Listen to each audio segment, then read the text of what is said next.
Mabuhay, Rob dito. Welcome back sa ating channel, Beyond 50s, ang aking kwento. Dito sa channel natin, tapatan lang. Isipin niyo ito, isa kang single man at sa wakas, hawak mo na ang $500,000 matapos ang mahabang panahon ng trabaho at pagtitipid. Nandyan na ang NZ superannuation mo sa future bilang baseline at ang cash out mo ng KiwiSaver. Matapos ang 37 taon ko dito sa New Zealand at 26 and a half years sa police force, alam ko na ang bawat dolyar na yan ay pinaghirapan. Pero heto ang malaking tanong. Bibili ka ba ng property sa New Zealand para gawing rental o lilipad ka sa Southeast Asia para maging royalty? Simulan natin ang ating investigasyon dito sa New Zealand. Alam niyo naman ang Kiwi Dream, ang magkaroon ng sariling bahay o rental property para sa passive income. Napaka-tempting nito dahil ito ang safe choice, di ba? Pero bilang investigator, kailangan nating tingnan ang on-the-ground reality.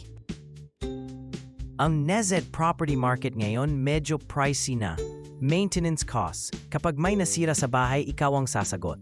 At alam nyo naman dito sa NZ, hindi biro ang singil ng mga tradies. Taxes at rates. Hindi tumitigil ang pag-akyat ng council rates at insurance premiums.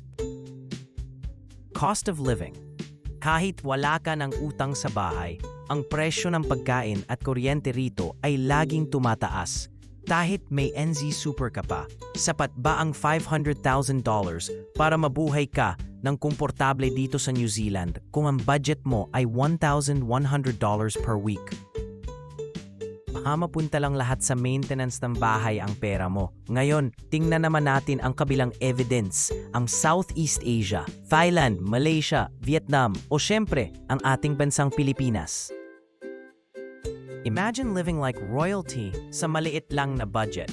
Dito, ang $500,000 mo ay talagang supercharged, stretching the dollar.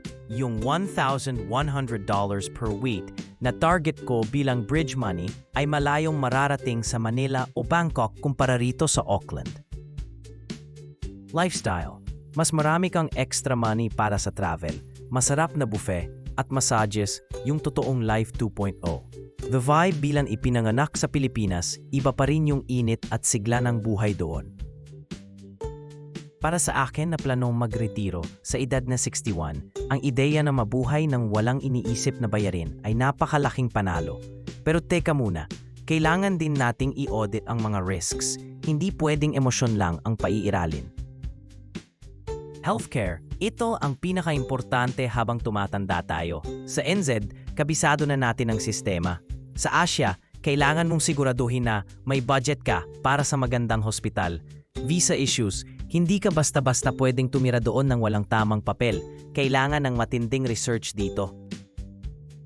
Being far from home, matapos ang trato sa 20 taon dito, handa ka na bang lumayo muli sa mga kaibigang binuo mo? Sa huli, ang desisyong ito ay hindi lang tungkol sa pera.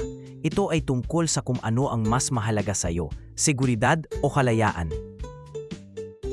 Ako, patuloy ko pa ring tinitimbang ang bawat ebidensya habang papalapit ang aking 2028 retirement goal. Pero ang mahalaga, mayroon tayong plano at hindi tayo umaasa lang sa tsamba. Kayo, kung kayo ang may $500,000, saan kayo pupunta? NZ Property o Asian Royalty? I-comment nyo ang inyong verdict sa ibaba. Huwag kalimutang i-like at mag-subscribe para sa susunod nating investigation sa buhay retirement. God bless and see you in the next one.